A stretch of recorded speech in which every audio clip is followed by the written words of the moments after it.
एक बार।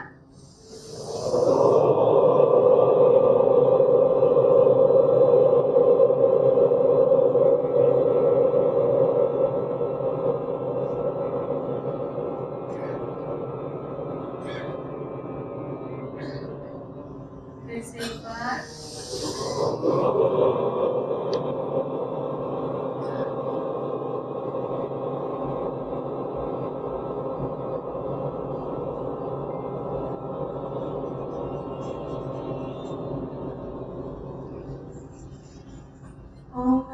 विश्वानि देव सवितर्तुरितानि परासुव यद्भद्रं तन्नतासुव।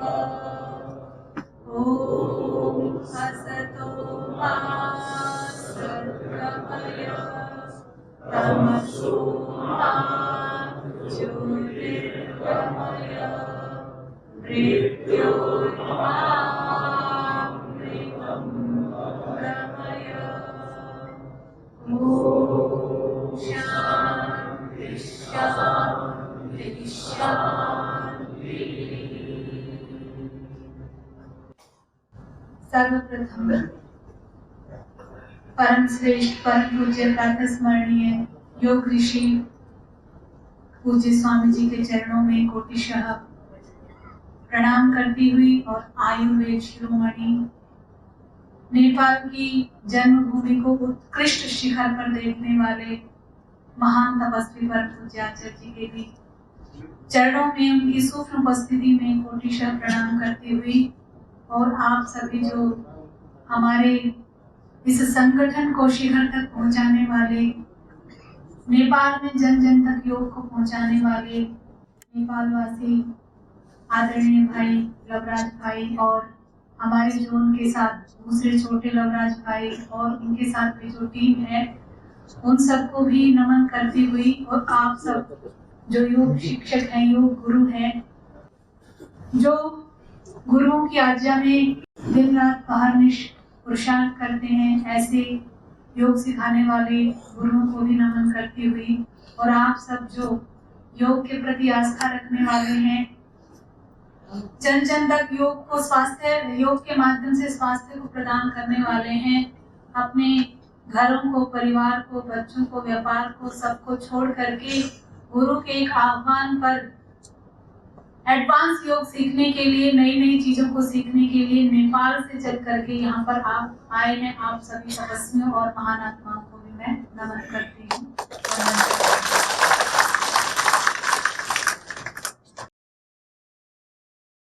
आज हमारा विषय है उपनिषद। ये एकादश उपनिषद है।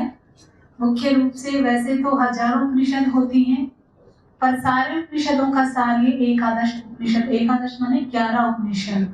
तो ये एक तो प्रयास करना चाहिए कि हमारे जो धर्म ग्रंथ हैं, सनातन धर्म ग्रंथ हैं, वो हमारे घरों में अवश्य होने चाहिए। सबसे पहला तो हमारा धर्म ग्रंथ कौन सा है, आप सभी जानते होंगे, वेद। तो हम में से ईमानदारी से बताना कितने घरों में वेद है? बहुत कम लोगों के घरों में। अगर हम मुस्लिम समुदाय में जाकर के पूछेंगे कि आपका धर्म ग्रंथ किन घरों में है, तो एक भी हाथ नीचे नहीं होगा, सब ऊपर होंगे। क्रिश्चियन लोगों से पूछेंगे आपका धर्म ग्रंथ किस किस के घर में है, तो सबके घर में मिलेगा। तो एक तो हमारी ये कमजोरी है कि हमारे घर में हमारा धर्म का ग्रंथ ही नहीं है, वेद। वेद कितने होते हैं? 4। इतना तो हमें पता है। अब आपसे निवेदन ये भी है कि आप अपने धर्म ग्रंथ पर गौरव कीजिए और प्रयास कीजिए कि आपके घर में आपके धर्म ग्रंथ अवश्य हों। आप सभी अगर आपको मौका मिले तो Patanjali Yogpeeth phase 1 mega store में भी अपने वेद जो पतंजलि योगपीठ के द्वारा छपवाए गए हैं वो भी आप ले सकते हैं। मूल तो कम से कम रख ही लीजिए। अपने को अपनी संस्कृति पे, अपने धर्म पे गौरव होना चाहिए। तो मेरा आपसे निवेदन है कि आप प्रयास कीजिए कि आपके घर में 4 वेद नहीं रख सकते तो कम से कम 1 वेद तो जरूर रखिए। रखेंगे? क्योंकि अब हमें जागना पड़ेगा। बहुत सो लिए, और सोने का आप परिणाम देख रहे हैं ना, नेपाल में भी भारत में क्या हो रहा है।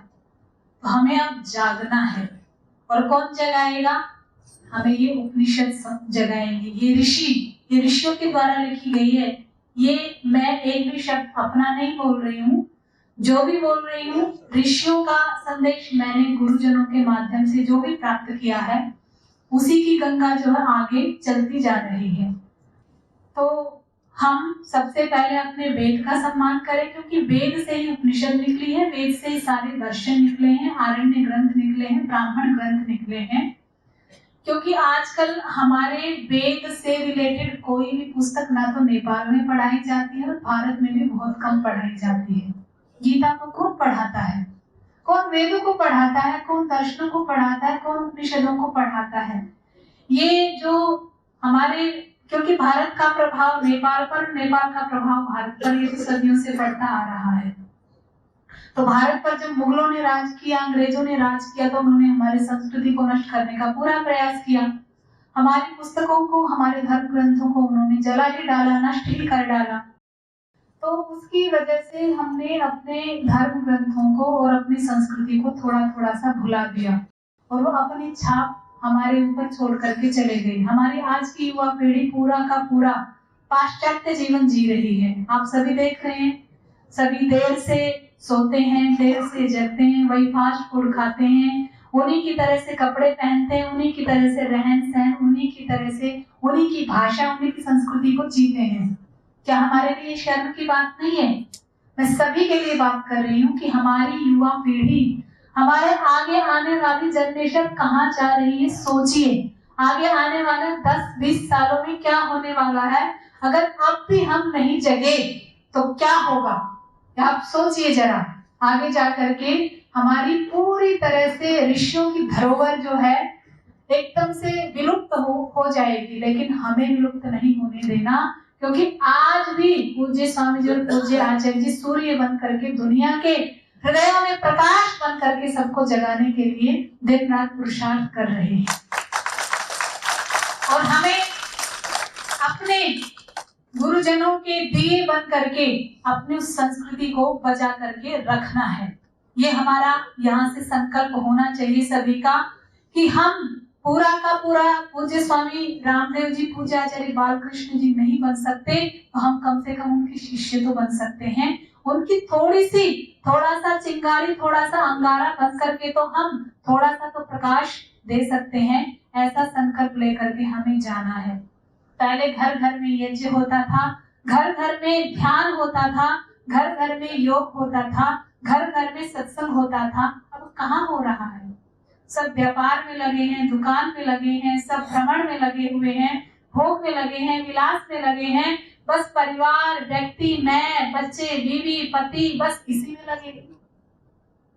इसीलिए हमारा पतन होता जा रहा है, हमारी संस्कृति नष्ट होती जा रही है, हमारी ऋषियों की विद्या विलुप्त होती जा रही है। तो थोड़ा हमें जागना पड़ेगा।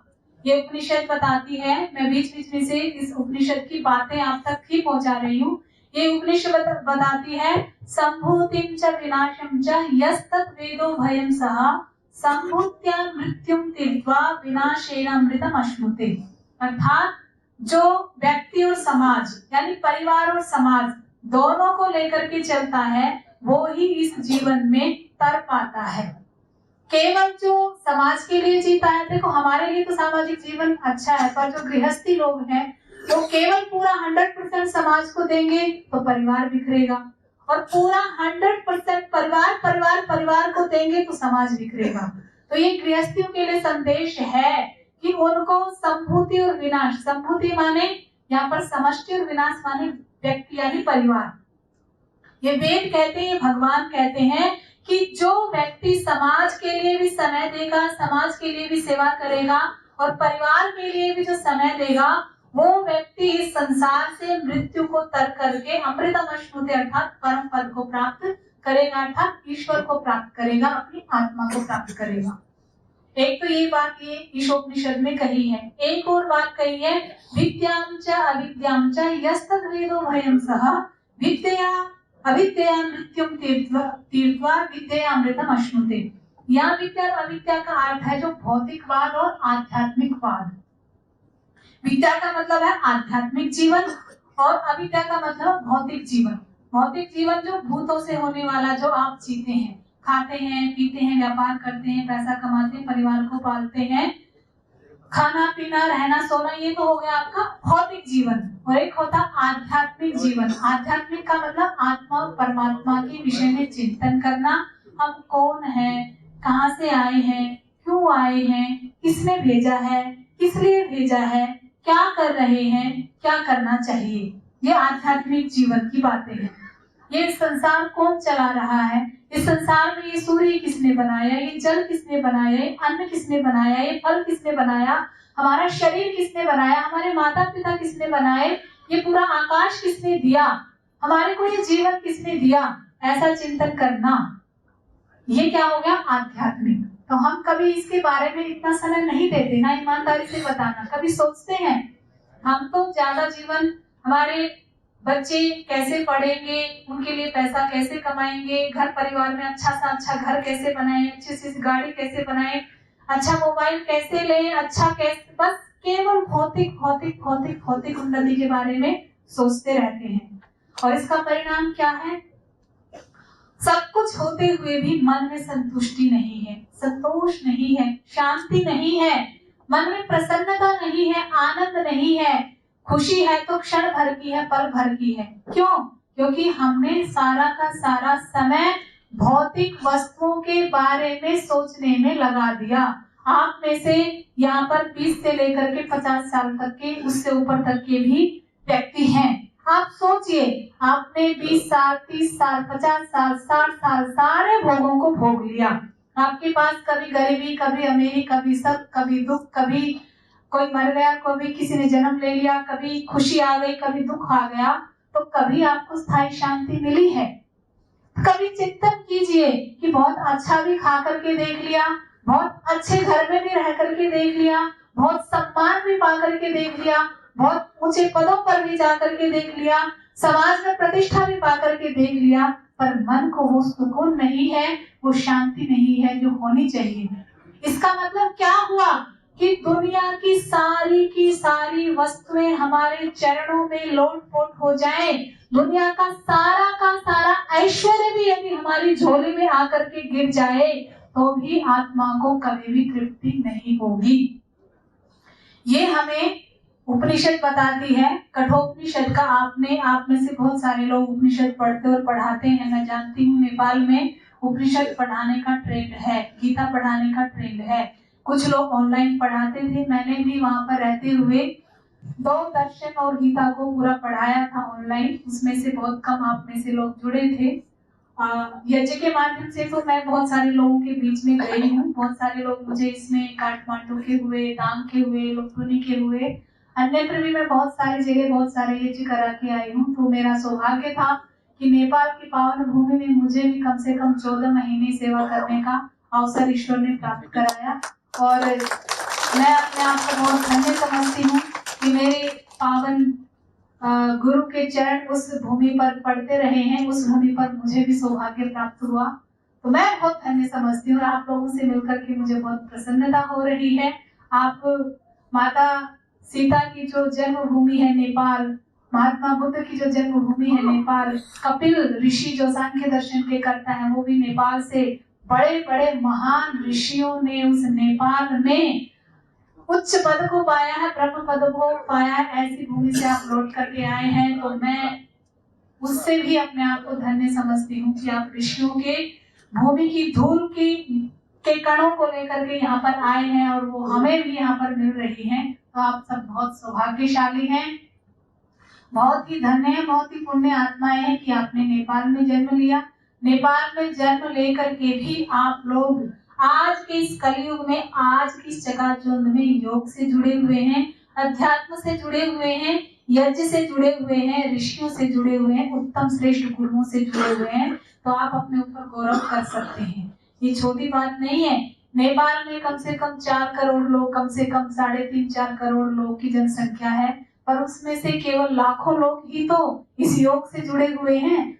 सारे तो पड़े सोते रहते हैं या विदेश में जाकर के कमा रहे हैं। आप है जो सुबह 3:30 बजे जग करके 4 बजे योग की क्लास में जा करके और शुरुआत अपने मंत्रों से, वेद के मंत्रों से आप अपनी शुरुआत करते हैं और ऋषियों के बताए हुए पतंजलि ऋषि के योग को करते हैं, ध्यान को करते हैं। अब तो यज्ञ भी मैं देखती हूँ फेसबुक पे आप लोग डालते रहते हो तो मुझे प्रसन्नता होती है कि यज्ञ भी करते हैं, शनिवार को करते हैं, महीने में करते हैं, त्योहार पे करते हैं। वैसे तो मैं जहाँ जहाँ गई थी मैंने कहा था कि आप हफ्ते में कम से कम 2 बार करें, पर मेरी इस बात को बहुत कम लोग फॉलो कर रहे हैं, पर कुछ कर रहे हैं, शनिवार को तो कर रहे हैं। कोई बात नहीं, हम तो आप लोगों के हृदय में घुस करके आपको प्रेरित करते रहेंगे कि अच्छे काम करो, यज्ञ करो, योग करो, ध्यान करो, अपने धर्म को अपनाओ, आचरण में लाओ, केवल सुनो सुनो नहीं। फिर देखो आपका जीवन कितना अच्छा होगा। तो मैं आपको बता रही थी कि यही उपनिषद बताती है, हिरण्मयेन पात्रेण सत्यस्य पीता मुखम तत्त्वं पोषण अपावृणु सत्य धर्माय दृष्टये। अर्थात हे मनुष्य, भगवान कहते हैं कि हे मनुष्य, हे मानव, हिरण्मयेन पात्रेण सत्यस्य पीता मुखम, हिरण्मय माने इस सोने की चकाचौंध से सत्य का मुख ढका हुआ है। सत्य को इस चकाचौंध ने, इस भौतिकवाद ने, इस भोग विलास ने ढका हुआ है धर्म को। इसलिए तू इस चकाचौंध से ऊपर उठ करके उस सत्य को, उस धर्म को जान। अर्थात थोड़ा सा सुबह उठ करके आधा घंटा, 10 मिनट, 5 मिनट अपने सुखासन में, सिद्धासन में बैठ करके, कमर सीधी करके, आंखें बंद करके, अपने मन को स्थिर करके उस भगवान को याद कर, अपने आप को जान। हमेशा तू खाने की, पीने की, सोने की, रहने की, इधर उधर जाने की चिंता को छोड़। उसको तो दिन भर पड़ा है कर लेना, पर प्रातः काल उठ करके उस ईश्वर को तो याद कर जिसके कारण से तेरे श्वास चल रहे हैं, जिसके कारण से तू देख पा रहा है, जिसके कारण से तू सुन पा रहा है, जिसके कारण से तू चल पा रहा है। सुबह उठकर उसको तो प्रणाम कर ले, उसको तो धन्यवाद कर ले, उसकी तो स्तुति कर ले, उसको तो एक बार मन में अपनी कृतज्ञता के भाव प्रकट कर ले। ऐसा ये वेद कहता है। कितना आश्चर्य है, कितना आश्चर्य है कि जो सब कुछ देता जा रहा है, हर पल देता जा रहा है, हर पल देता जा रहा है, पर दिखाई नहीं देता, कभी अपना एहसान दिखाता नहीं है, उसको हम बिल्कुल भूल चुके हैं। अगर हमारे को मान लो एक गरीब व्यक्ति है, उस गरीब व्यक्ति को किसी अनजान व्यक्ति ने उसके घर में खाना भिजवा दिया, पहले दिन, दूसरे दिन वस्त्र भिजवा दिए, तीसरे दिन धन भिजवा दिया, चौथे दिन उसको घर बना करके दे दिया, 5वें दिन उसके घर में जो सामान चाहिए था वो भी दे दिया, अगले दिन उनके घर में उनके बच्चों की शिक्षा की व्यवस्था कर दी, उसको सब कुछ दे दिया। अब वो गरीब व्यक्ति कहता है कि जिसने मुझे सब कुछ दे दिया, मैं उस व्यक्ति को जानूं तो वो खोज करना शुरू करता है कि किसने मुझे कपड़े दिए, किसने मुझे भोजन दिया, किसने मुझे घर दिया, ऐसा कौन है दुनिया में, इतना अच्छा कौन है जो मेरे बारे में सोचता है। उसने खोज शुरू करी और खोज करते करते करते वो व्यक्ति तक पहुंच गया। आप जरा सोचिए मैं किस ओर संकेत कर रही हूँ। जो परम पिता परमेश्वर सुबह उठ करके हमें सब कुछ देता है, क्या हम कभी उसकी खोज करते हैं? क्या हमने कभी ये अनुमान लगाया कि ये सूर्य इतनी तेज रोशनी कैसे दे रहा है, ये इतना सारा जल, बारिश, आजकल बादल में आप कभी अनुभव करके देखना, तेज बारिश आए तो नहा करके भी देखना और महसूस करना कि ये इतना सारा पानी बूंद बूंद करके आ कहां से रहा है, कौन दे रहा है इसको? ये मंद मंद वायु हमारे शरीर को जो सुख दे रही है, ये कहां से आ रही है? ये भोजन, ये अन्न, ये हम तो एक बीज बोते हैं, हजारों दाने निकलते हैं, ये कहां से आ रहे हैं? ये मधुर मधुर फल, आम, आज के सीजन में इतना सारा आम कहां से आ रहा है, तरह तरह का आम। हम उसकी खोज तो करें, कभी आपने सोचा है? हम उसकी तो खोज करें जो सब कुछ दे रहा है, जो हमें श्वास दे रहा है, जो हमें जीवन दे रहा है, जो हमें देखने की दृष्टि दे रहा है, जो हमें सब कुछ, संतान सुख दे रहा है, माता पिता दे रहा है, सब कुछ दे रहा है। वो कौन है, मैं खोजूं तो? कभी मन में आया ऐसा? हम उस इंसान को तो ढूंढने चले जाएंगे जिसने हमारे प्रति उपकार किया है, पर उस भगवान को क्यों नहीं हम खोजना चाहते जिसने हमें सब कुछ दिया है। ये तो सब मानते हैं ना कि वो है, क्या ये भी नहीं मानते? भगवान है ये मानते हैं, पर कभी किसी ने ये सोचा कि वो कहाँ है, कैसा है, हम उसको जाने? कभी मन में प्रश्न हुआ? वाह, तो उसके जानने का प्रयास किया, कर रहे हैं और करेंगे। जानना चाहिए। सुबह सुबह उठ करके जब वातावरण, प्रातः की वेला में भगवान को याद करने के लिए क्यों कहा है सभी वेदों ने? इसलिए कहा है कि उस समय में सारी दुनिया सो रही होती है, सारे सब कुछ सो रहा होता है, तो जो अंदर की लोगों की ईर्ष्या दिल में घुसी हुई, जो क्लेश, जो क्रोध, जो हमारे अंदर राग द्वेष जो निकलता है ना, श्वास के माध्यम से पूरे वातावरण में घुलता है, तो हमारा मन बेचैन रहता है उससे। लेकिन जब रात को सब सो जाते हैं ना, उसमें कोई झगड़ा, ना कोई गाली, ना कोई गलोच, ना कोई कठोर वाणी, ना कुछ, तो सुबह का वातावरण पूरा शांत होता है। ऑक्सीजन भी उसमें हाई लेवल की होती है, प्योर होती है, शुद्ध होती है, उसमें मिलावट नहीं होती है, तो स्वतः ही उसमें मन जो है सात्विकता प्रधान वाला होता है।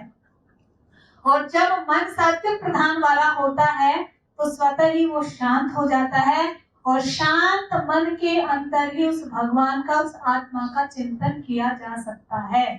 तो आप सभी योग से पहले मैं ये कहूंगी कि योग की कक्षाओं में जैसे ही आप 2-3 मंत्र बोलते हैं तो सबसे पहले 5-10 मिनट ध्यान कीजिए और उस परमात्मा को खूब याद कीजिए, क्योंकि वो आपकी आत्मा में, आपके हृदय के अंदर ही है। उसको ढूंढने के लिए आपको बाहर जाने की भी आवश्यकता नहीं है।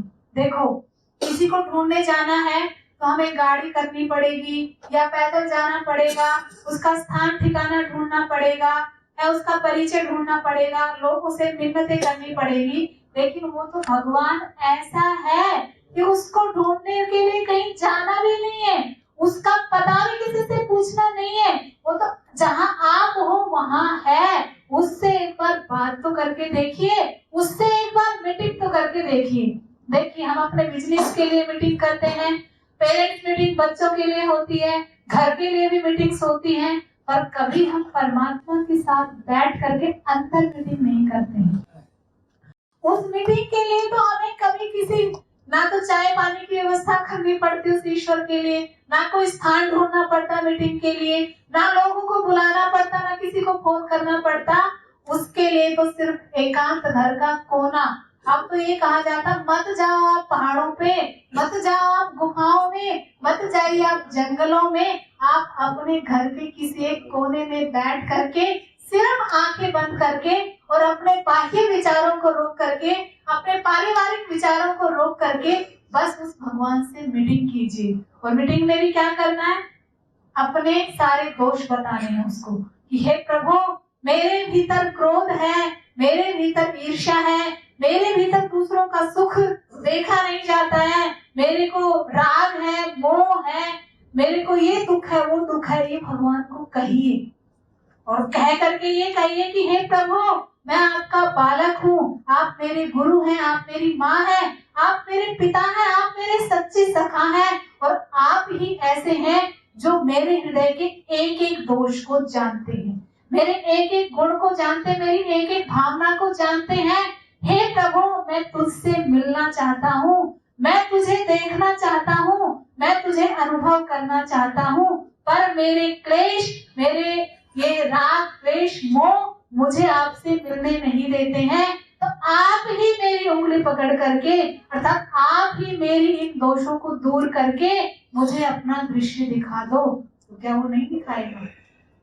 जैसे एक छोटे बच्चे को भूख लगती है माँ का दूध पीने के लिए, तो वो क्या करता है? रोता है, तरह तरह के मुंह बनाता है, तरह तरह की अठेलियां करता है, पकड़ता है, उसके आंचल पकड़ता है, उसको काम से छुड़ाता है, दूध पिलाओ बोलता है। तो माँ अपने सारे काम छोड़ करके उसको दूध पिलाती है। तो वो तो माँ की भी माँ है। माँ के अंदर जो ममता भरी वो किसने भरी? माँ के अंदर जो करुणा प्रेम भरा वो किसने भरा? उसने भरा। पर जिसने भरा और वो ज्यादा करुणा वाला होगा या जिसके अंदर भरा वो ज्यादा? जिसने भरा। किसने भरा? उस ईश्वर ने भरा। तो वो तो माँ से भी अधिक ममता करने वाला है, वो तो माँ से भी अधिक करुणा करने वाला है। तो उसको कहकर तो देखिए, वो आपको अवश्य आपकी कामनाओं को पूरी करेगा, आपको सुनेगा। और आत्मा के बारे में भी वो परमात्मा ही बताएगा। हम दूसरों के बारे में जानने के लिए इतने जिज्ञासु होते हैं, इतने इच्छुक होते हैं, हमारा पड़ोसी कैसा है, कहाँ जा रहा है, ये इसके अंदर कौन, इसके घर में कौन आया, कौन गया, को इसके घर में क्या क्या चीजें हैं, क्या बड़ी चीज आ गई। मतलब पड़ोसी, अपने रिश्तेदार के घरों के बारे में जानने की तो हम जिज्ञासा करते हैं, पर हम इस शरीर में वो हम कौन हैं ये हम नहीं जानते। हम सब जानते हैं कि शरीर और एक दूसरी चीज आत्मा, ये दोनों अलग अलग हैं। क्यों पता चलता है कि जब वो निकलता है तो ये शरीर क्या रह जाता है, एक केवल मिट्टी का पुतला रह जाता है, एक लकड़ की तरह से जमीन पर धरा रह जाता है, जिसको हम जला देते हैं। जिसको हम जला देते हैं, जो मर जाता है, वो तो क्या है, शरीर। पर जिसके चले जाने पर ये शरीर मर जाता है, जो चला गया वो क्या है, आत्मा। शरीर के बारे में तो हम इतना जानने की इच्छुक रहते हैं। आज आप किसके बारे में जानने आए, ज्यादातर शरीर के बारे में। कैसे ये स्वस्थ होगा, बीमार होने पर कौन सी औषधि लेनी है, बीमार हो गया तो कौन सा ऑपरेशन होना है, और इसको थक गया तो इसको सुलाना है, भूख लग गई तो इसको खिलाना है, गंदा हो गया तो इसको नहलाना है, और परेशान हो गया तो इसको मनोरंजन के कौन से साधन देते। शरीर के बारे में इतना ज्यादा अलर्ट है, पर जो आत्मा अंदर घुटन पैदा कर रही है, जिसको परमात्मा से मिलना है, जिसको धर्म करना है, जिसको सेवा करनी है, जिसको सत्य से जुड़ना है, वो हमारी आत्मा है, उसके बारे में हम जानते हैं। ये उपनिषद कहती है, आत्मा वा अरे द्रष्टव्य, श्रोतव्य, मंतव्य, निधिध्यासन्तव्य। एक याज्ञवल्क्य ऋषि हुई हैं, उनकी 2 पत्नियां थी, मैत्री और कात्यायनी। ये सत्य कहानी है प्राचीन काल की। तो एक बार याज्ञवल्क्य ऋषि को मन में आया कि मुझे, अब मैंने संसार को देख लिया है, सब कुछ भोग लिया है, अब मुझे मोक्ष की प्राप्ति करने के लिए तैयारी करनी चाहिए, और अब मैं जो है सब कुछ छोड़ करके जंगल में, पहाड़ में जाकर के केवल और केवल ईश्वर को जानने के लिए, उससे मिलने के लिए ही अब अपना तप करूंगा।